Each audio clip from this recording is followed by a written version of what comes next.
Say what? I caught my mouth full of food.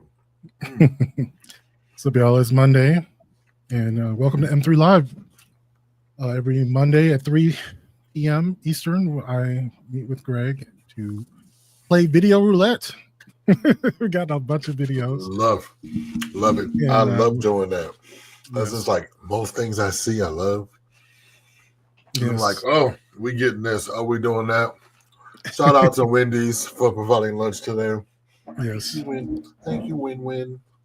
And I've got a few previews. I guess, I basically grab videos all week long, let the algorithm do its work. And I try not to be too, I don't like to be like anxious like 24 hours beforehand.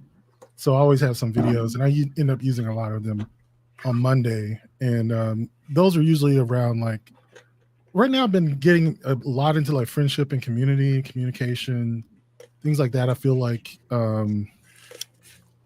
it's going to require that as, social, as our social politics kind of break down, like community aid, mutual aid, those sorts of things, and learning how to, be a good friend, because you're going to maybe need them, especially as the job market gets tight. Gets tighter. Right. I was about to say, let's you're gonna find yourself in need of some couches, and things like that. So I kind of been leaning into that. I say get a therapist now while you still have insurance. Yeah. And myself, of course, my algorithm, because of the Saturday sit down, my algorithm is resist. I get all the people, I get all the white people who resist, right? This current regime, and I say those words very purposefully. I use the word regime very purposefully. Because I was talking to somebody the other day who's a therapist who happens to be a friend of mine, and says, Greg, you speak with very intention. What's up, Mr. Collins? Hey. I do speak with intention. I do. So I use words intentionally. But since we do have a lot of videos, and I'm starving, so while y'all watch these videos, I'm going to finish my lunch. Welcome. So wait a minute. But anyway, welcome to M3 Live Mondays at 3 p.m. We do appreciate you tuning in. Bring a friend. If you are listening to us in the car, you can tune in when you get to where you go and drive safely. www.youtube.com/BelmediaMind2. And you can now find us on the web. I'm so excited by this. We now have a website up and running for your whatever people do on websites. I don't know. You can, whatever. Anyway, so I don't know. Like, we had to have a place to house all the stuff. So it's a place to house stuff. So www.BelmediaMindLive.com. Yes, indeed, live is the thing. And if you can't get enough of this shining face right here, just in a few short hours of Wednesdays at 7 p.m., he is all yours. And he might shake a titty or something this week. So tune in. I don't know. That's the wrong placard. That's swag. Yeah, that's Tuesday. I said Wednesday. I'm talking about you. You might shake a titty. You're not shaking titties. I thought you said Tuesday. Well, swag will be up tomorrow. Back in there. Swag will be up fucking tomorrow. Fucking swag. Yeah. Anyway, go ahead. We're gonna go every Monday. We do video roulette. Well, let's get into the videos. Greg sent me way too many videos this week. But that means we get, we're going to be switching to EV Mux in a couple weeks. They actually do have a wheel. They have a randomizer. Yes, they do. They have apps inside. We're going to have to figure out how to do it. I can't wait till we actually use it. But in the meantime, I'm serious. So I'm just going to pick one of those that I did not put words to. So let me do that and go back and forth. I don't care about this. He's been saying this for like a year. He emerges from whatever crypt he's in every 6 weeks to talk about it. Probably when he's run out of money from selling Trump 2028 hats. We have a plan. Sure. Release the Kraken or whatever. I think Steve Bannon can be universally ignored at all times. Maybe they have some genius plan, or the plan they think is genius, It's no more possible now than it is when he started saying this in January. And we should stop acting like it is. Although he is right. He will be president in 2028 because the term isn't over until January 19th of 2029. Part of me just feels like he's trolling us. They might try in a couple years when he's even more demented and old and sick and frail to force all of the states to put his name on the ballot against the law. It's not gonna work. Go fuck yourself. Remember, the energy isn't, well, I guess it's gonna happen because Trump said he wants it to happen. The energy is, fuck you, make me. That is pretty good. I love her. The funny thing is that they really are selling this shit. But she is right that no blue state in their mind would ever allow him on the ballot, and he needs those states. It is interesting that a lot of the states that are necessary for to win, the swing states, are democratically controlled for the most part. I was thinking about, and it's going to get worse. It's going to get worse. Yeah, I was thinking specifically of Michigan and Pennsylvania, for instance. Yeah, that without those two states. Speaking of Michigan, thank you, Big Gretch, for saving healthcare in the great state of Michigan. The state of Michigan single-handedly funded Medicaid and Medicare. Oh yeah, they circumvented the government. That's wonderful. But I love her. She always speaks truth. She's a fellow Virginian like me, so love her. Next on the roulette wheel, let's go. We have a lot. So. Okay, so I'm gonna pick one that has words. Let me see. I'm just gonna pick one. Friendship is very rarely a convenient thing, and often the most meaningful memories that you will make with people will come at a great expense to your daily life and to the things that make your life easy. I just had to take a few days off of work to go to a bachelor party that involved 4 or 5 of my best friends canoeing down a river in Big Bend, Texas, in the middle of nowhere, completely off the grid, with no ability to get back to some of my clients or do a lot of the work that I do on a weekly basis. And so I had to get way ahead of a lot of that work. Another one of the most meaningful and exciting trips of my life was going to Iceland when I was a senior in college. And it was my first semester, and we had all these finals coming up. And I literally took this trip to Iceland the week of my finals because that was the only time we could do it. For some of the other people, they had some harder things to schedule around, even than finals. But one of the things I've realized is if you value something enough, you can always rearrange everything else in your life around it. And so for finals that year, I contacted all of my professors and asked if I could take the final early and get all the assignments that we're going to be due at the end of the semester, get them as early as I possibly could. I let them know that this trip was really important to me. And somewhat miraculously, that ended up working out. And it remains to this day one of the best trips of my life. Same with that trip that I just took last week. One of the most rich times of friendship that I've experienced in the last few years. And that's just something I've decided in my life, is that I am willing to sacrifice quite a few things to get quality time with the people that I care about most. Friendship has become even less convenient for most people because of the increased convenience of false connection through social media, through AI, through video games, whatever it is. I think people are willing to pay a lower and lower price to be with people in a deep, undistracted capacity. And I just want to be another voice on the internet reminding you that friendship is worth the sacrifice every single time. And if you find yourself at a place in life where you can't think of any people in your life that know you deeply, that you've experienced high highs and low lows with, it might be because you are waiting for convenient, unproblematic friendships. And the thing about that is friendship, when it's done with a high level of commitment and depth, will bring all kinds of problems, all kinds of conflict, and all kinds of issues that you're going to have to overcome. But those trials that you go through with people, the inconveniences you have to get past to make things happen, are worth it 10 times out of 10. So go chase it. Don't let the pain that is required to get to time with friends, to get to depth with friends, hold you back from having incredibly meaningful friendships. It is worth it. You know, I guess this is showing up in my algorithm repeatedly, and I think it goes to the idea of dating as well.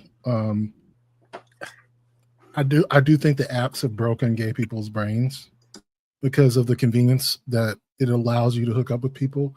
We don't know how to date because our threshold of annoyance or the inconvenience of getting to know someone on a deeper level is not there. We have not built up the muscles necessary to deal with the awkwardness, with the rearranging of schedules, with the cost of time, energy, annoyance, misunderstandings, those sorts of things, because people have ritualized, hookup culture, or even just like shallow friend culture, to the point where everybody understands exactly what is in it for them, is transactional, is, bang, bang, in, out. Wait a minute now. I have a question.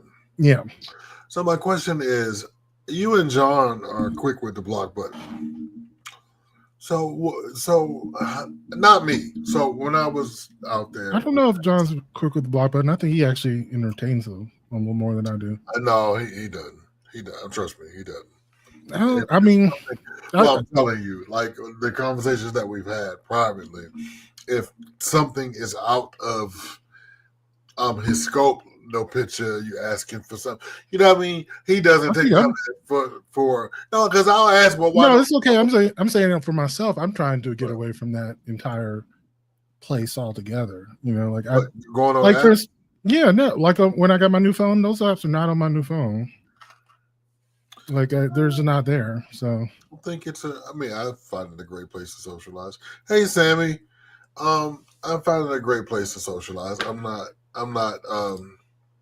Like I said, I get in trouble for this all the time, but I actually use it for a friend mechanism. I do. And if you don't want to be my friend, fuck it. You know what I'm saying? Good afternoon. Yeah. I think I have other things I do. Like, I guess I put it more into M3 now, especially with the, responding to individual posts, or, creating content for that matter. Well, yeah, I have to do that too. But the other things, I stream on one of the apps that is known for dating, you know what I mean? Mm-hmm. And my streaming audiences are large, and they've come to respect me as Greg, the guy, the podcast, you know what I mean? Mm-hmm. And so I think my interactions have become less sexual and more of a different kind of nature. Real quick, Sammy says this guy hasn't met some of the people that I've met, otherwise he wouldn't be saying this shit. And that's what I feel like. I feel like that is a uniquely white privilege. I think because I don't think black people at work and at school have that privilege. And because you're not going to go to a HBCU and tell your professor, Dr. Jackson, just the name of it, Dr. Jackson is not going to want to hear that, oh, I'm going to Iceland. Can I have? No, he's not going to break his syllabus. No. I don't know about that. Like, people do make, maybe not for a vacation, you're right, but I mean, if you had to say in a family emergency, that is way different than I'm going to Iceland, or I'm going right river rafting for somebody's bachelor party. My boy ain't trying to hear that shit. No, the thing I'm getting at though is that if you're going to make time for people in your life, right? You're right. That is a white thing to say. White water rafting is not going to be taken seriously by a black professor. You're right. But if it were something that were, say, going home for someone's wedding, or that's way different. If I'm in somebody, it is. I've had that happen. I get that. I'm just saying, like, different things for different folks. Either way, the underlying thing is that real people are inconvenient. If you're going to show up for people, you're going to have to make sacrifices. I understand, but that's all it's about. No, wait a minute. I'm just talking about his video. I'm not. Okay, well, let me make my point. Okay, go ahead. And my point is that's some bullshit. Because, and I'm going to tell you, like, it is important. Like, I have friends that we make it a point to go out weekly in person instead of texting. And that's what I'm talking about. You in person. Right. I have that in my life. You know what I'm saying? Right. I make sure that it's not, you may send me a funny video. I might say, hey, you're online. But, bitch, if you live in a 10-mile radius, I mean, and you haven't seen each other, right? And Vic and I always make this thing like, look, we're gonna try to do better in 26. You know what I mean? Like, literally, I work out a 0.2 from your house. 0.2, right. Not even a mile, not even a half a mile. I can walk across the street, and it doesn't make any sense. And in order to make that happen, one or both of you are gonna have to do something inconvenient to shift your schedules to be in the same place at the same time. That's all that I was getting about this. Well, and that's the idea that I have been finding in my algorithm, because I have several others that are on the same point. Okay, well, but yes, he's white.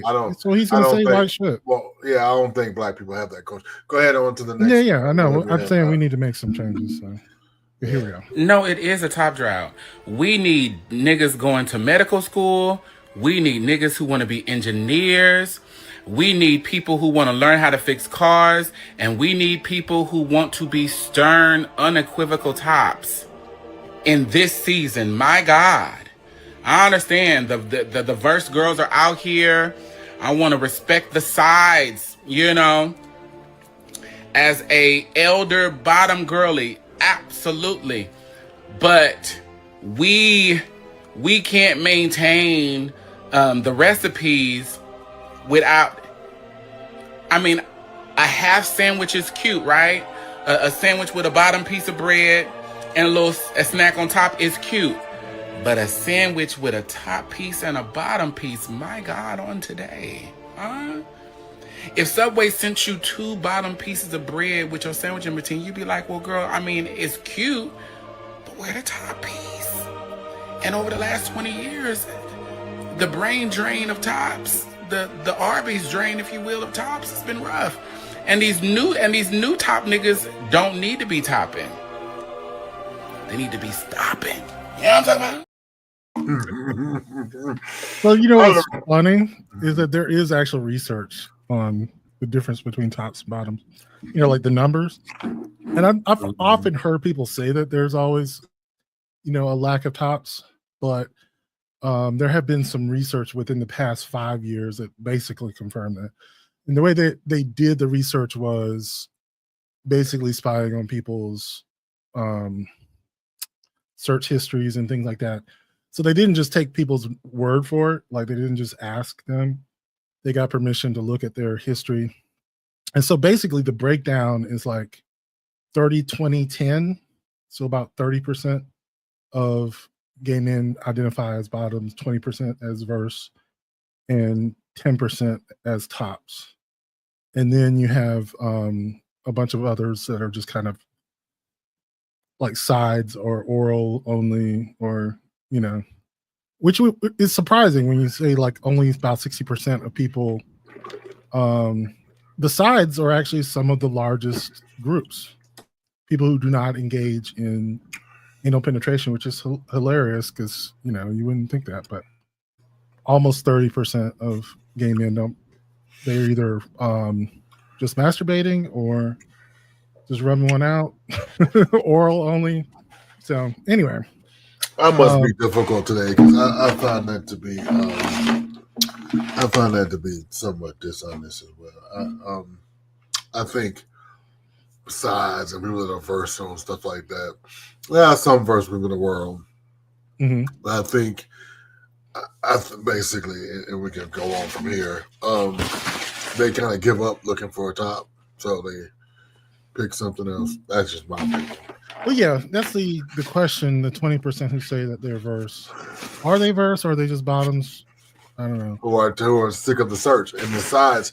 Now, listen, the only sides I'm interested in are mashed potatoes and gravy, and fucking green beans and shit like that.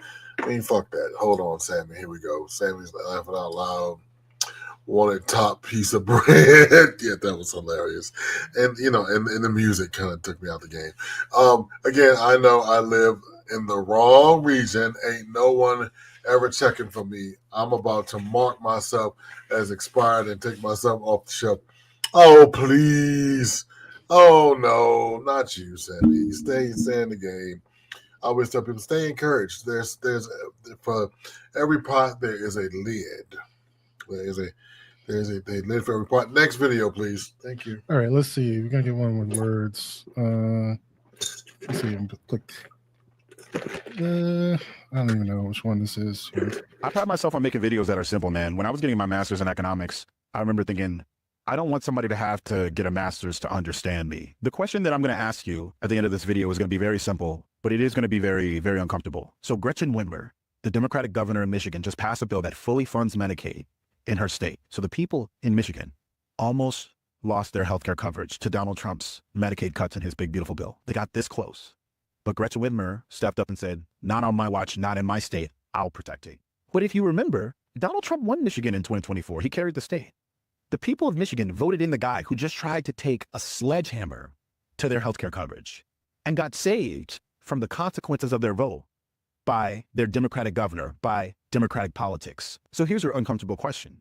How many times and how much longer are we going to keep saving people from the consequences of their vote?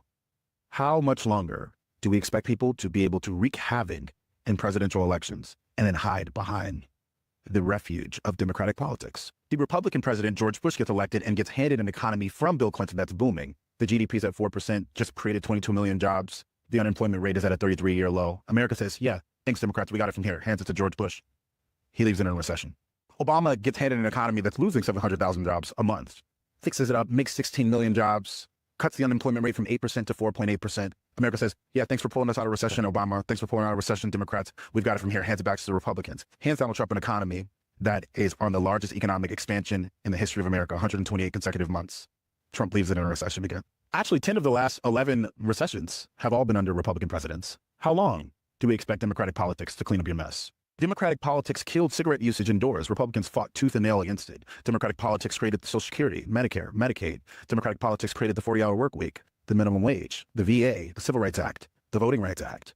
Republican politics were on the opposing end of every single one of those things. Aren't we so lucky that they happened to lose? But how much longer does America continue to expect to get saved from the Republican politics it keeps voting for and by the Democratic politics that it keeps voting away? Yeah. No comment there. That says it all. I mean, that's the question I have. I mean, that is the crux of everything I do every Saturday, and that's the shit I'm tired of. Next video, please. Yeah, I have some comments on it because go ahead. I'm sorry. Like we talked about it before that some politics are constructive and some are destructive, and I think the funny thing is that people. I don't know much about the bill that Gretchen Whitmer signed.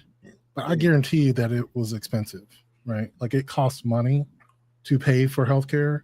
And so people have to make sacrifices to do bills like that. And what's so funny is that once people get what they want, it's kind of like they forget how much it costs. Like I was just thinking about, like I was talking about friendship and stuff.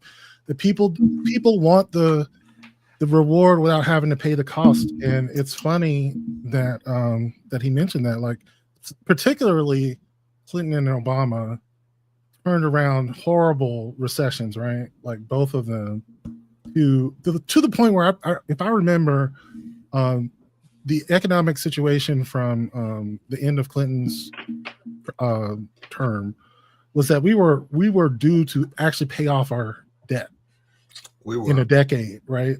Which would have been 15 years ago now. You can't imagine that. At this point, we have so much debt that we're going to be spending more paying the debt than on any other thing that we pay for before we even get to military spending and healthcare, which are basically 90% of what we pay for. Like social safety net and military is 90% of the money, right? Before we even get to that, we're going to have to pay that much in debt. It really is to the point where like, the irony is Republicans have been harping on the debt all these years when it wasn't an issue, but now it's actually become an issue. Like we're at that point now. Yep, yeah, that's nothing to say about it. That's and listen. All I have to say about that, what's up, C? That we're now that we're talking about it is that there's a way to pay for it, and she found a way to pay for it. Virginia found a way to pay for it. New York found a way to pay for it. Is it expensive? Yeah, but does the people of the state want us to explain it to them and tell them, oh, this is how we're going to pay for it? And you guess what? The pennies that come out of their paychecks and the pennies more that doesn't go to the federal budget to get diluted, and you pay for it right there in your state is way different.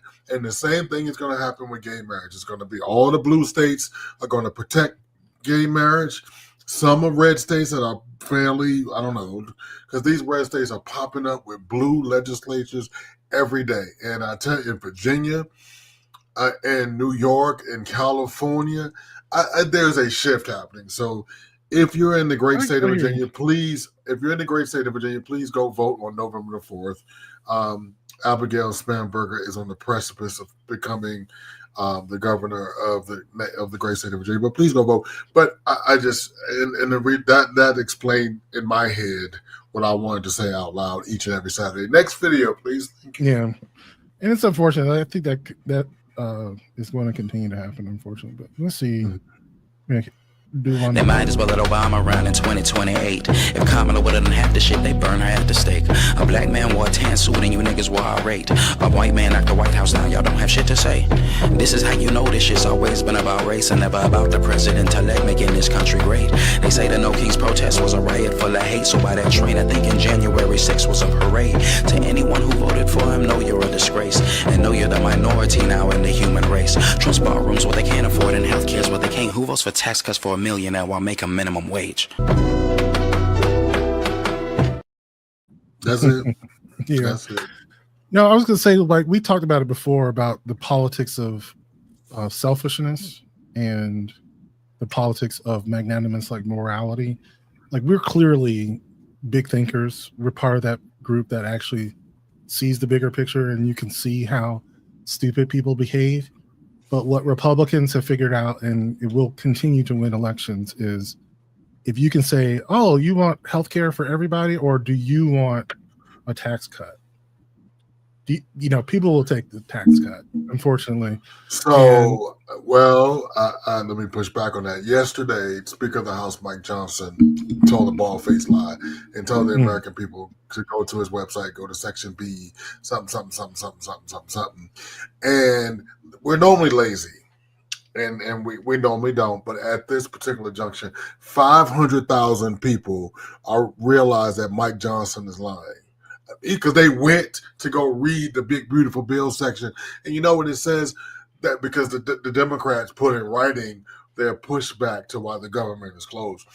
And so I would like to think, and I don't fucking know. And you know what? Honestly, I don't give a fuck. But I think we're at a precipice. Some of us are looking beyond what we're being told, and some of us are going for the status quo. And hopefully, and this is just a hope of mine, I mean, because the thing is, all we can do is present the information, and that's the thing about it. I don't care who wins the next presidency. I'm out of that realm. I'm really I don't care. I'm saying I think I want Democrats to get better at politics. They're good at policy. But I don't think that right. But I don't think, and this is my opinion, and we can move on to the next video. My opinion is I don't think they're necessarily terrible. I think what they're terrible at is not the showmanship of it. You know what I'm saying? It's like, oh, this is what it is, and this is, yes, it makes sense, but some people need a bow on it. You know what I mean? Or that's just it. But good luck. No, I'm just saying, when I think about what it takes for a Democrat to succeed, I think of both Obama and Clinton, who both had this ability to really like connect with people on a, like, they were charismatic, or they were these communicators that were able to get beyond the drag that Democratic politics has. I think they're, for whatever reason, and I don't agree with those reasons, the Democratic brand is still painfully unpopular. And that's something they got to work on. But anyway, I got something else. Let's see. Let's do some words. I just moved to New York from Texas. 2 days ago, I made a video talking about how people think Southerners have a passive-aggressive and like judgmental way of speaking. My stance was that it's not true. I take it back. I admit when I'm wrong. Y'all win. The longer I live in New York, and the more that I talk to New Yorkers about this, the more I realize that they're right. We are not beating the nice, nasty allegations in the South. Something is really wrong with Southern people. I won't go as far to say that we're fake, but are we passive-aggressive? For sure. Judgmental? Unfortunately. It's hard to beat those allegations. For example, in the South, we say things like, hey, if you like it, I love it. What? You hate it? Whatever it is, you hate it. Why are you saying that? In the South, when we're tired of talking and we want to get off the phone with somebody, we'll say something like, all right, let me go ahead and get about your way. Just say you want to get off the phone. Who said I was done with the conversation? Just say you ready to go. Say you ready to dip. And this is the worst one. In the South, we'll say something like, bless your heart. We all know what bless your heart means. And that ain't something you want to hear from nobody. How did we turn a blessing into an insult. Bless your heart. Damn, why? We have so many polite and creative ways to say horrible things or just indirect things. Why can't we just be direct? Why can't we just say what it is? Why are we like that? I'm gonna always give it up to New York and folks up north because they gonna give it to you straight every time. I'm the same way. So honestly, I take that over passive aggressiveness any day of the week. God, why are we like that? Okay, I'm back. Someone in my comments said Southerners aren't as direct as people up north because everyone has a firearm in the South. They are absolutely correct. That's it. We cracked the code. You can't just talk to anybody any kind of way. You can't just speak your mind. You don't know what people traveling with. You don't know what they got with them. Folks up north, direct, straightforward. Folks down south, indirect, maybe a little passive aggressive. Don't say their true feelings. It's because of that tool. Yeah. I disagree. Because we all in the South, we know what that means. We know. Let me get up out your way. You know what he or she is saying to you, or bless you. Because I ran a video on it Saturday. Remember the white lady? The white lady was like, she grew up with Nazis, and she was like, bless your. Oh, the best you'll get is a bless your heart. We know as Southerners, we know what that means. But my mother says, girl, you looking good today. No, she ain't. And she knows. And she knew what the fuck Alice meant. Well, let me put it this way. I identify with this because I did not grow up in the South. And when I did, move here, it was a cultural revelation that I was considered rude. And because let's put it this way. Like I said, it is a different culture. My mom and I still kind of butt heads on it.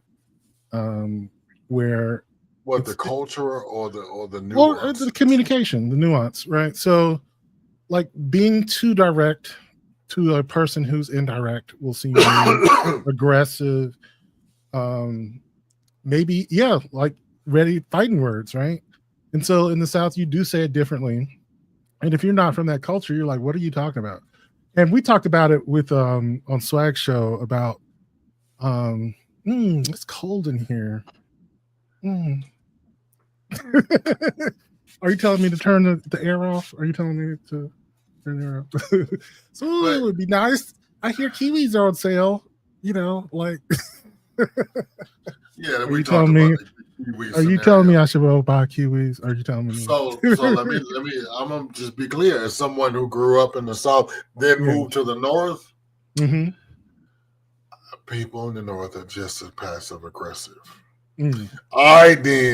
Or whatever, yo. It's just. I think it is unfair to put the passive aggressive. It's true, but I think it's a sweet tea. Long story short, that's it. So let me just be clear. About my stance on that. You have really caught me on a day that the news has got me, and I haven't read any news. But I'm so let me not blame it on that. But I am definitely in a mode of. Last Saturday, I had an argument online. With a black Trump supporter. Oh no. Right. And clearly he was wrong about whatever. So a white person said to him that was a Trump supporter, you will never belong to us. And you know what he did? He jumped in my inbox for solidarity. And I said, I don't care if your mama blow the fuck up. You don't get the fuck. And so I just realized how much I don't care. Now, I love my job here. I do. Yeah. And I do want to present information, but if America is so asinine and so fucktarded that you want a dictator, that you want a fascist, and that you don't want the best person, like Democrats are up in arms because there was a story ran this weekend that former Vice President Harris has left the door open that she may run again for president. Why not? Right. Why not? It's a free fucking country. If she gets the nomination, at this point, anybody's going to win after this term. I believe that. That's how we get it. That's how we got Obama. And I'm just telling you, after he fucks it up again, and because the fuck around and find out. So I went over this Saturday, 1 p.m. Eastern Standard Time, the Saturday sit down, tune in. Malcolm is there, Swag is there, It's a confunctory of a good time. So I said last Saturday that if we always Democrats are in cleanup mode and we know how to do it, and we just don't know how to sell it. I think that we were both on that same page in the earlier discussion, and we just absolutely do not know how to sell it, and I don't even know how to begin to help y'all. But what I can tell you to do is, Michael, I don't know. Like I have no more faith. Now I talked to Dr. Solomon. He was on our show last year. That I have no more faith in us doing the right thing. I don't like I want to encourage everybody to vote. I hope Virginia does the right thing. I hope a couple of other states that have important races coming up, and I hope the next election we all do the right thing. I just changed my voter registration back to New York, and I just got I switched my ID back to New York because I am not leaving the great state of New York for no damn reason. Because if shit go down, I'm going to fuck home. To where I can go get health care, I can go get food stamps, I can go get food, they'll pay my whatever I needed. I am safe there, I am coddled. I may be bothered by some Puerto Ricans, but that's okay. That's okay. And I don't understand why can't other. And I pulled this thing for Saturday, then I was like, fuck it. So there's a list. It's like an old white man talking about a list of 10 of the worst states to live in the United States. 9 of those states are Republican states. And on the other, the 10 best, 8 of those states are blue states. Right. And it's you're saying it, right? It's a bunch of matrices they use. And I don't remember the video, but I do know the metrics. Yeah. And it's just really interesting. Please find a funny video in that because I was gonna put this up here. Like every election, you got to be like, you in danger, girl. You in danger, girl. Yeah. Every election. You can't trust these motherfuckers. You can't. And y'all want to know where these Palestine motherfuckers at? Where y'all at? Where y'all at? Y'all paying money to see Vice President Harris. Y'all paying money, and she'll gladly take your money. She'll gladly take your money. She thank you for buying her book. That's what she's telling y'all. And then she told y'all, oh, you the motherfucker telling niggas not to vote. That's you.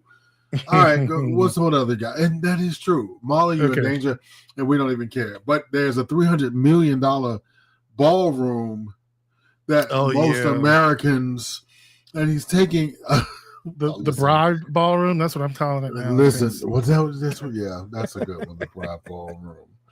Scratch my balls and I'll scratch yours. I can't believe that fucking Apple contributed $10 million to. I mean, like every major corporation. Because I need the shit on my phone. I'm not blaming you, Tim. Listen, that's Malcolm. Don't I need look. Give it them a good regulation. Everything I got on this motherfucker right here. Look, I know the blood pressure shit. The blood pressure shit. The I ain't even got diabetes, Lord. The diabetes shit. I mean, come on, Tim. Do what you gotta do. That's how he got it, though. I mean, he's just like, and he's in Asia right now, and every Asian country is kissing his ass, like puckering up. Oh my god. Anyway, and that's. I mean, listen. I hate to say, listen. So I used to say 36 months this will be over, but 12 months this will be over because they are this is accelerating this shit to no end. And once we're out of danger from him, this will be funny. I promise. Well, so I have good news for him. I threw my hands up because this next 12 months is gonna be shit. But when he doesn't have a Congress, and because let me tell you, they're definitely losing the House. They are definitely right. They're definitely losing the House, and I think this it's depending. At least two Senate seats. Their margin is going to narrow in the Senate. Well, for sure. Well, let me tell you why I said that. Yeah. So I'm looking at and get your we're taking side bets on here at M3. So get your money out. I'm 51-49 for the Senate, but they're currently 53-47. I think they're going to lose 2 seats. I think they're going to lose 4. Okay. Because here's the that's what they would need exactly. Yeah, this is why I think they're going to control both houses because well, let me just tell you what's happening out there. If the Democrats do what they need to do in these state races, it's over. And I would say it this way: I hope so, but then in order for the Democrats to win the Senate, it's going to be bad. You know what I'm saying? But it's going. Here's the thing. So the news is not talking about how bad it is. Yeah, no. I work in healthcare. It's going to get bad. No. It's already bad. I know it's already bad. I'm saying it's going to get so bad that you won't be able to ignore it. When you have to call people on a daily basis and tell them, hey, we can't see you. Right. Why? Because your insurance company or your entity is not paying your bills. Yeah, and I forgot about that. The insurance changes are coming next week. That's when people's insurance premiums go up. No, well, if they don't open the government to fund it, the bill does not go into effect. That's why they're not. That's why. Well, no, I mean the subsidies are not going to go beyond next week. Well, the government is closed. It's all going to go to shit. Right. So that's why food stamps, everything is going to go to shit. In about 2 weeks. And I just saw the story on. I'm staying home for Thanksgiving, but air traffic controllers are starting to not go to work. The TSAs are doing the brownout. Amtrak is, which they operate on a shoestring budget anyway. Right. They're saying fuck it, but run another video. Let's go. Yeah, let's do something funny. Let's see what I got. Please. My name is Melissa Myers, and I am married to Mike Myers. My name is Vanessa Voorhees, and I'm married to Jason Voorhees. My name is Nancy Kruger, and I'm married to Freddie Kruger. I met Mike a couple of years ago at a costume party. I was dressed up as Pam Grier. I was killing him. And I went outside to meet my friends, and he was killing them. What I love about Jason is his voice. I love you too, babe. I met Fred in a nightmare. He was the man in my dreams. I sleep a lot, but anything to spend that time with my baby. We had our first dance at our wedding to his favorite song. Man, I think it's so cute, this little thing he does where he's always trying to kill me. Okay. Man. Oh, Fred and I just made love. Only thing I don't like about Jason is that he's so impatient. You get one day out of the whole year to kill. It's Thursday the 12th. You couldn't wait one day, Jason? Wait, what? The man in my dreams. You got the man in my dreams. The man in my dreams. I love his theme song. You know what? That is the most bop of a horror movie thing. It is the Halloween thing. Is for sure. I used to have it as my ringtone year round. I do. I love it. It is great. Put it on your playlist and put your playlist on random. What we got next? Go ahead. Okay, I don't know if I played this one yet. Let me see. I pride myself on making videos that are simple, man. When I was getting my master's in economics, I did. Okay. So I had this white 8-year-old student who identified as step black because the stepfather was black. This is the day that I realized that Bradley was not playing about his identity, right? There's this boy, him and this boy was having a discussion, little boy named Ryan, right? Ryan gonna tell Bradley, well, why do you talk like that? And Bradley's like, why do I talk like what? Ryan said, why do you sound like you black? And Bradley's like, because I am black. And the boy's like, no, you're not. Bradley said, yes, I am. The little boy said, well, you don't look black. This boy Bradley gonna talk about, well, your mama don't look like a hoe, but she is. Now fight me. Absolutely. How did we get here? No, thank you, Bradley. That escalated. Miss Martinez! Hey, Bradley, come here, please. So when Bradley's mom and stepdad came to pick him up, I was like, hey, Bradley got into a heated argument with this kid. Bradley did call that boy's mom a hoe. His stepdad gonna look and talk about, you talking about this little boy's mom? Isn't his mom named Catherine? Oh, she for sure a hoe. Right. Miss Martinez! He does a whole series about this little boy being step black. Step black.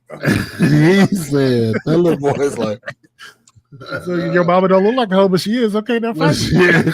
Now fight me, right? God damn. He tells the teacher, he says, black men got to stick together. And he says, And then in one of the episodes, he's like, and I told him I ain't got to do nothing but pay taxes and be black and die. He says, you're not doing two of those things. Oh, God. That's just hilarious. That's funny. Go ahead. Okay. Why is talking to boys so exhausting? As somebody that was raised a boy and around boys, my theory is that boys are taught that conversation is a competitive game, that every time you're talking with somebody, there is a winner and there is a loser. And this is exhausting in a lot of different ways. When you are sharing your experiences with a boy, well, I experienced this and I felt this, they will see that as an invitation to try to one-up you, to be like, well, this is my experience that's even bigger than yours. If you're talking about a shared hobby with a boy, then a lot of times they will see every opportunity they can to either correct you or to educate you. Well, actually, did you know? And if they can't do that, they will lose interest in that conversation very quickly. If you're trying to have a romantic conversation with a boy, then a lot of times what they are doing is they are trying to show you how much better they are than other boys. And they'll just be bragging about different things as if that was the conversation you wanted to have. Now, women are not immune to this, but I think as the gender that has less societal power, women are often forced to have conversations that are more cooperative because they have to in order to survive. And so one of the things that is really powerful that I've had with a lot of conversation with women is in a conversation, when I'm listening, I'll just be like, wow, you're so right. Like, I didn't know that before. And it's not a performance. Like, I genuinely am listening to them and being like, oh, I learned something that I didn't learn before. And I'll be like, wow, you're so right. And they'll be stunned. They will just be stunned. Like, no notes, no correction. No, like, I'm so glad you shared that with me. In fact, can you tell me more? And the thing is, when you have conversation as a cooperative game, then if you're sharing experiences, before you share your own experiences, you're trying to understand the feelings that that other person had. And you might share your own experiences, but not as a way to one-up them or to discredit them, but as a way to say, hey, this is how I understand your feeling, and this is how I'm coming together with you in this conversation. If you're talking about a shared hobby and conversation is a competitive game, then instead of it being, well, this is what I know, and this is what, it's about saying, well, here's this thing that we're trying to have a fuller perspective of, and I'm trying to understand your perspective and share in the love of this thing, instead of like, I love it more than you. And when you're having a cooperative romantic conversation, then instead of it being, well, I'm the best mate and here's why you should pick me, it is simply, hey, we are building a relationship. We are trying to understand each other. We're trying to support each other. We are trying to move together. And that's just so much more fun and so much less exhausting. And so when I hope for a lot of boys to mature into emotionally mature men, a big part of that, I think, is teaching them conversation. Even right now with my kids, as I see the way that they learn conversation via YouTube, and the outrage accent, you know, the like, oh, what, oh my God, right? Like that very performative conversation. And it's not just the current younger generation. When I was a kid, it was like that. Just look at Grease, right? Like Grease, like, or that whole Jaws rule, don't touch my hair. Every generation has this. Every generation is learning conversation with the tools that they're given. But one of the fundamental things I think that I hope to change in whatever ways I can, and I hope that you will too, is that we make conversation more cooperative. We make conversation about saying, hey, we are on the same team and we are learning to ally with one another as opposed to a competitive game. And for men especially to be less didactic and be in more dialogue, which I know is ironic because here I am, a man, didactic to you. So, you know, respond in the comments, disagree with me. If you think there's disagreement, tell me more things so that I'm not just another man preaching into the void. That's a man. That's a man. Stop. Well, one of the things I think that comes up in my my feed, like I said, is about communication. And like when people talk about meeting people or how bad communication is with certain people, I had this happen to me recently. So like I friended somebody on Facebook because I thought they were cute. And, you know, I really don't ever say much when I friend people. Sometimes I'll friend them and then at some point I might like a picture or something. And if they say I hate that. I hate that so bad. Why the fuck did you send me a friend request if you don't be my friend? I don't know. I just hit him up. And so the person sent me a question mark. That was the first response. He's a question mark. I completely get it, person. Yeah, I'll be like, that. It's like, okay, hi, how's it going? And then the next thing I know, he calls me. I was like, I don't know about that. I was like, okay, I don't know. I don't know about that. Yeah, I don't know. So I think there are some things where, you know, getting to know people is something you have to learn, right? It's not something that just comes automatically. Conversations, when they flow, you don't have to think about. But I think in general, I value the idea of communication skills in general. So, that's going to be something I talk about. All right, I'm going to pick another one. David, why don't you tell everyone about your pre-med classes? Well, I actually changed my major to creative writing. You did what? I changed my major to creative writing. Creative who? Creative writing. God forbid. What is creative writing? Something I'm really passionate about. I actually won the Promising Young Writer Award. Well, that's fantastic. Nice, buddy. Oh, he is very nice, buddy. An award? Can you pay the bills with an award? Will you buy a house with an award? Promising young writer. Who promised you what? When Nick said he won an award, you guys said he was going to be famous. We were lying! Look at this ridiculous sculpture. This ugly thing.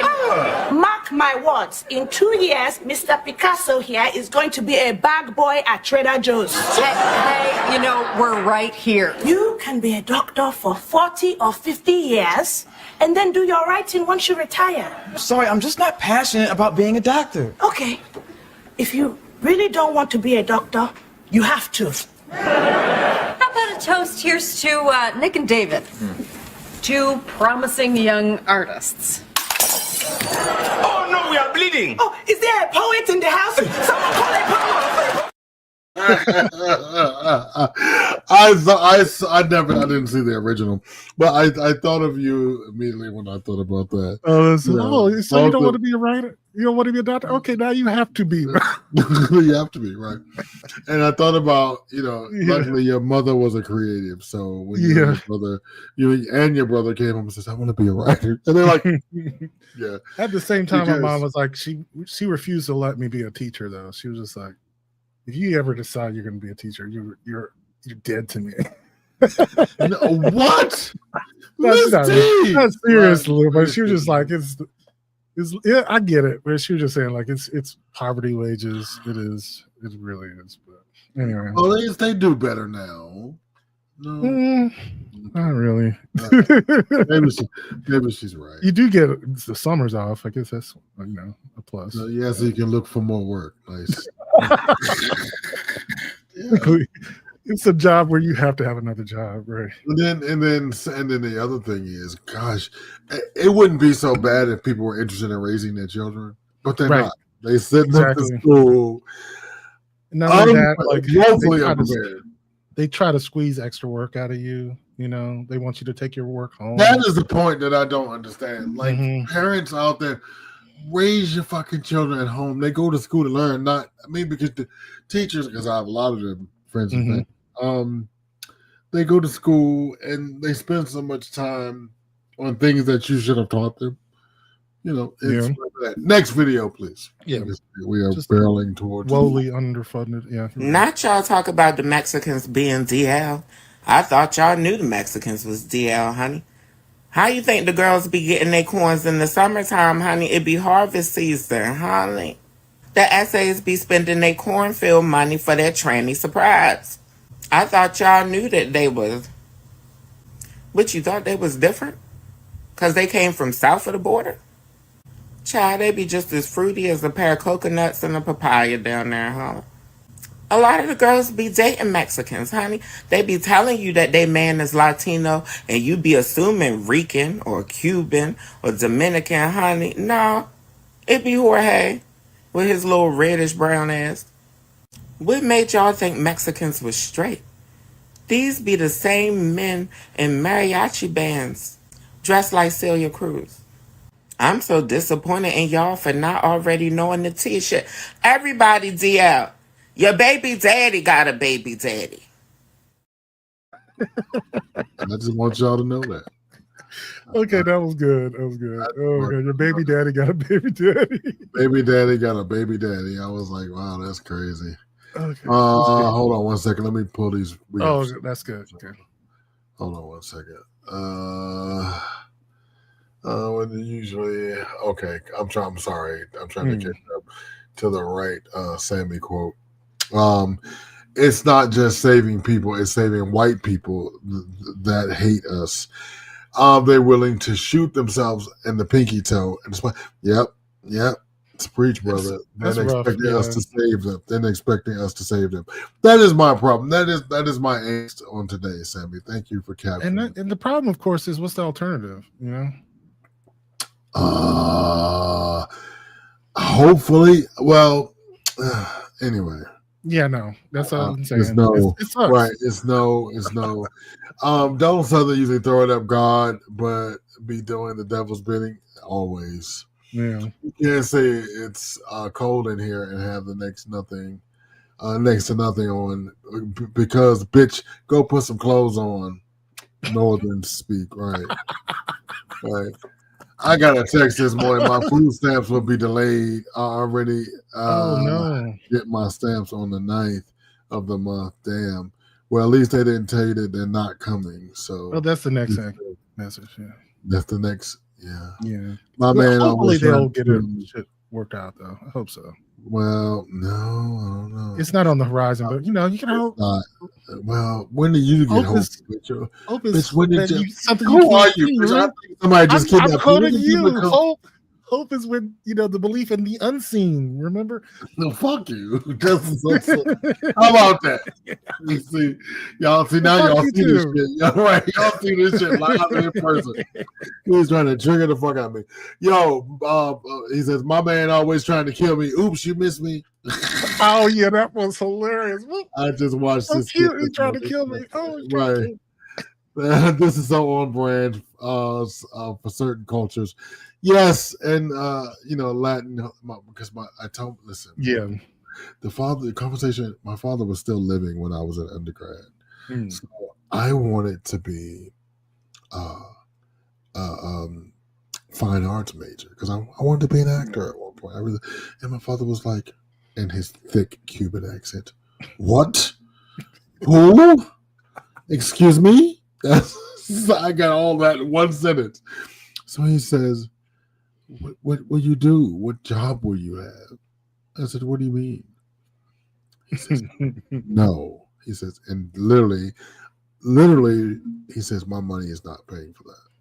That's what he said. And I was like, okay, well, luckily I have a scholarship, so there's that. But I end up getting a business degree. What up, sir?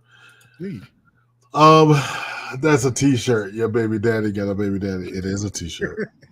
Malcolm had gotten the rapture and cloned. Run, Greg. It's not him. Right, exactly. See, exactly. Because I'm like, bitch, who?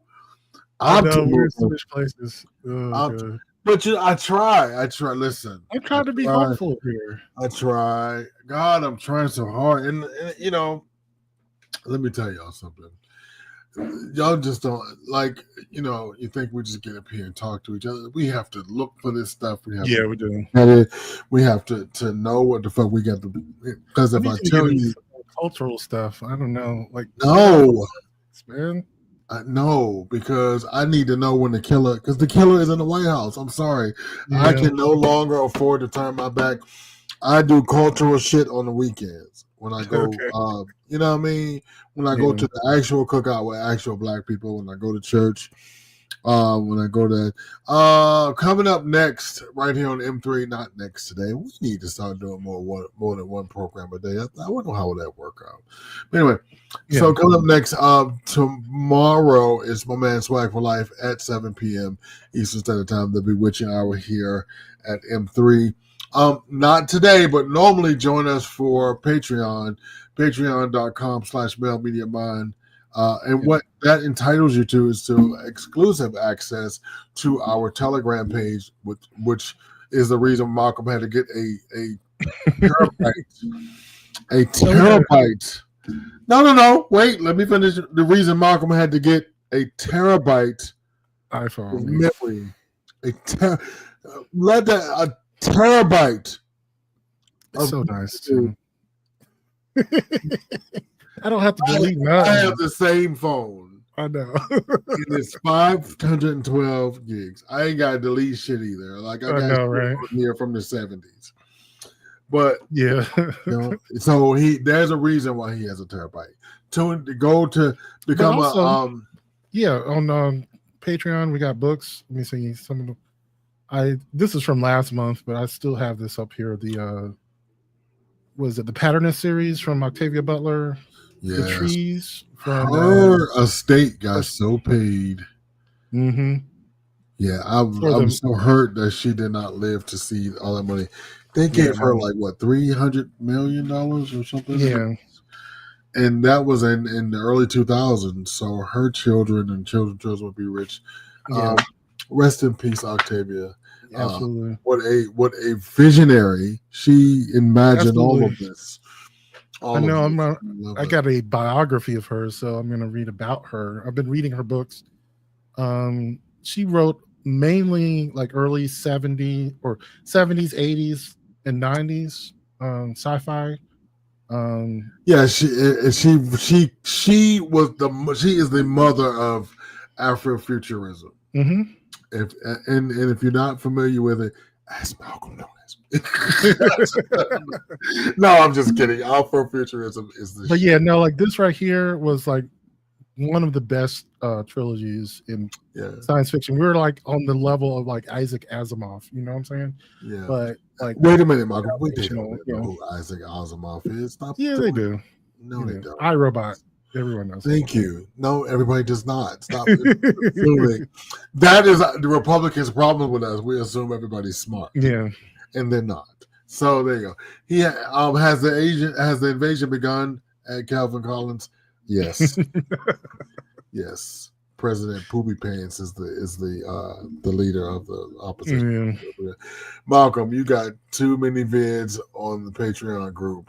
LOL, that's why you need that terabyte, and you better know it. I ain't nobody running from that fact. Because let me tell you, I think we're up to like 2,500 videos. Because even my Siri was like, "What the fuck, man?" No, it is over a terabyte of videos. It is true. I did. Right. You know, I talk about you when I talk about excess. When I speak of excess, that is. Yeah, you know, like when I'm bored, instead of playing Candy Crush, I download porn. I mean, yes, and it's all for your love. It's all for because he loves you. Yeah, and then I find videos that I, jerked off to when I was 13, and I'm like, oh. Wow. On that note, Sammy says, I keep saying y'all need a game night. Say Friday night. I can be your ratchet host, the host with the most mess. You know what? We're working on it. I am always looking for Friday night. I've been looking for Friday night content. Yeah, we're going to make that game night happen, or even a movie night, maybe something like that too. And just watch a movie through M3. Mm-hmm. We can do that on our website. Yeah. Bitch, you don't get to pick. No, not you. We all gonna be watching. I got to pick. Oh, we're not gonna watch it. Okay, I'm just playing. There's a section for Octavia at the National Museum of African American History and Culture. There certainly is. Please run and go see it while it's still. Yeah, that's a good point. Ox says Siri would cuss me out if he went to that Patreon group. He'd say, "I'm too freaked out, and that is I need a blood, covered the blood of Christ." Yeah, the power of Christ compels you. The power of Christ compels you. The power. Get the demon out. Always a joy to do this M3 live. Yeah, Monday. It's always, and I love the new. Do you have to run your videos through? No. It just seems time consuming for these purposes. That's what I'm saying. Oh no, I don't do all of them. I literally I did it over my lunch break. So, I appreciate you sending them all in one place. It was easy. It didn't take much time. So I appreciate it, and I appreciate the audience. So listen, and I wanted to get you guys in the fun, so you guys have all that information out there on socials. If you have anything funny you want to see, anything that's interesting that we can talk about. Yeah, send it to Male Media Mind on Facebook. The inbox is always open, not just for dirty talk. We'll take regular questions. Swag definitely has a reservation for the VIP spotlight. Yeah. So, like, if you have any topics you want us to bring up, and we and I say we, I mean Malcolm pops up on Telegram, and we'll answer any question within reason. We got new stuff coming too. By the way, like. Like I said, we're actually going to switch our broadcast platform, and we got a website, and we're working on new features that we can do on the website as well. So. And you will hopefully soon be able to watch us through the website. So just got to figure out how to do it. Teaching myself. Says dirty old man. Right. And moreover, we're always trying to update programming, bring you new programming, and do all kinds of things. But unfortunately, on Mondays I don't have time to do Patreon. So tomorrow we will do Patreon, and we will be back here with Swag. Yeah, Swag always has like a full panel now too. Yeah, it's great. We have a great time on Tuesday. So come back. Have a good time. I don't know. I'm a little jealous now because I know nobody wants to be on my panel. Yeah, nobody wants to be on my panel. No, because everybody loves. Well, listen, because I told him not to come. I was mean, old Mr. Greg, and I told him not to come. Don't come over here with that. No, I mean, news is an acquired taste. News is right. That's true. And I don't want to. And it's hard to get it out. Right, it's true. All the voices are talking, so I always make the excuse. My show is highly produced. It is. It's highly produced. It's down to the minute. Last week I went to 96 minutes. And I almost lost my shit. But there is a clock over here, and there's a certain time I need to be hitting each and every story. So, but let's not forget, we're coming up on the holiday season. And speaking of Saturdays, on the Saturday sit down, I will start presenting some of the Talented's very favorite things. Bougie, I got Bougie Problems. The maker of that's going to show up. My Christmas decoration, Christmas balls guy, Marcus Richardson's going to show up. One of our favorite viewers here, Mr. Kenneth. From LA. He has a great t-shirt sneaker line. It's very retro.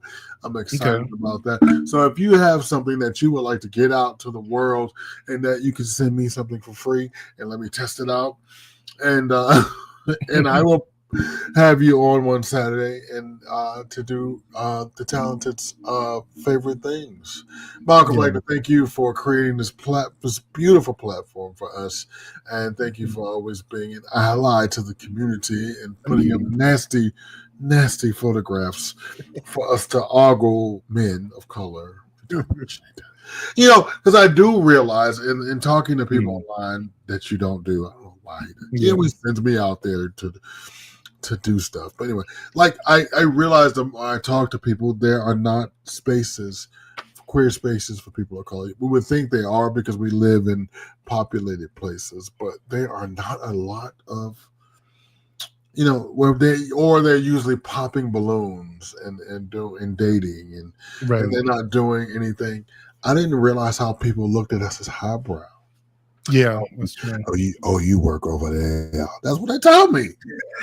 That's what they tell me. Oh, you over there. You one of them. Oh. Yeah. I mean, we kind of do both. And like I said, we have done this, right? Yeah, That's like amazing. I care about like talking about communication and philosophy and relationships. How did you? I'm going to ask you this question. How did you? Like we kind of did it together, I think, because I think we just kind of ran on opposite tracks. How do you find? Because this was a question I had in the inbox, and how do you find that mix between sex and sanity, politics and polygamy? I mean, whatever. Like, how do you find that? Like, where's that mix come from? I think the reason is that the underlying problem that people have finding relationships, getting, being comfortable with their sexuality is a deeper issue, and they're not recognizing there's some underlying shame, or there's some underlying inability to communicate, or not being able to be comfortable in public and express their desires to someone. Like they're on some level ashamed of who they are, and so they can't really say it in a certain way, and they make all these postures and things like that, and I'm like, okay, before we even get into how to meet someone good, how do you become the type of person you'd want to date? and that's where it comes from. Like we got to start from the foundations, you know. So I'm gonna get like Cream now. So are you dating? That's I am. I'm dating. Well, I mean, people, are you one person? No, I'm dating myself. I am seriously. I take myself out on dates. Like I said, I think we all should. I do that too. Mhm. I love that. Yeah. You know, what's the favorite place to take yourself? Tell me. Well, I think movies, coffee. I love to take me to the movies. Mhm. I'm a Gemini. I'm an awesome date. We have all Yes. kinds of conversations. And I find bookstores. Yeah, but you know what I find? When you date yourself, I find like the movies is not a great place to take a date, an actual other person date, because you are there. Like I'm gonna tell you, I went with a group of friends to see one thing after another. The new Leo DiCaprio film. Okay, it's going to be Oscar nominated, by the way. Yeah. Regina Hall and what's her name? Tiana Taylor was amazing. Sean Penn was amazing. But I realized as I'm like, why are you talking to me? Why this is not a good conversation time? And some of the people in my group were falling asleep because it was 3 hours long. Oh yeah. And they would wake up. What happened? Nope. I spent my money. No, I'm not doing it. So going out and taking yourself out is an amazing thing. Yeah. So, no, I remember some movies like maybe have a discussion afterwards, coffee and something. But that would have to be like a 90-minute, 2-hour movie. You're right. Like after 3 hours, I'm ready to go take a nap. So are you? Mm-hmm. I think that would be a great business model. Nap after the movies. No, movies, cocktails, and conversations. Where you engage after the movie, you engage in like dinner or coffee, and you talk about what you just seen. That's not a bad idea. That's a good one, actually. It's a very maybe that's how we'll do it here on M3. We'll run movies, and we'll have. Yeah, I'm thinking. I want to. We'll talk about that. I do actually have a good movie. I haven't seen it yet, but I've heard it's like a. Tell me. I might have seen it. Tell me. I have to look it up. I can't remember something. I think it's called "I See You" or something like that. I have not seen that yet. I have not seen that. I hear like it's a twist on a horror film, and they say you can't even discuss it because you ruin the movie. But if you all watch it at the same time, it's kind of a good watch together movie. So now, can we hold some? We have to keep it. We'd have to keep it on the website, right? Yeah, and here's the other thing: Swag and I have been going through the new browser thing. We may be able to host on Telegram, so we could host directly into Telegram, and there wouldn't be the same protections, obviously. So, okay, we could watch a stream on Telegram or on our website or both. Yeah. Right, because we got money. Speaking of money, listen, we don't have money. Listen, no. Speaking of, right, sign up for Patreon. Right, but we are finally using our Patreon money. Like I said, we used our first thing for Patreon was to buy the website design. Wasn't that great? I felt like a grown up. Yeah, I felt like a grown up. And so this will go right back to our patrons, and I made that commitment to our patrons that I would not spend the money on anything except things for our patrons. we did say that. It's for you. It's for yeah. So you know. So we're gonna have a website. We update the graphics. We'll send you coupons for snacks. I don't know. Maybe we can do an online coupon for snacks or something. Yeah, but the new thing has got apps in it, and one of them is a game app. So like has a wheel where you can randomize like questions or get the fuck out of here. I'm excited. It has apps you can download. So we don't even know what's available. Like third parties make apps for this platform. Oh wow. And, listen, so y'all have gotten a public Patreon out of me. We have 15 minutes past. So listen, I will see you guys tomorrow. Thank you so much for joining us. hold on 1 second, Martin, before you click off. Now, I'm going to be soliciting donations for my new nonprofit, so get ready. I'm getting a digital packet together. It's coming soon. So, $5 or $10 or whatever you can spare to help the less fortunate. I'm so excited to do this in the name of my moms. And thank you. And thank you for always watching M3. We'll see you next Monday and tomorrow. Peace.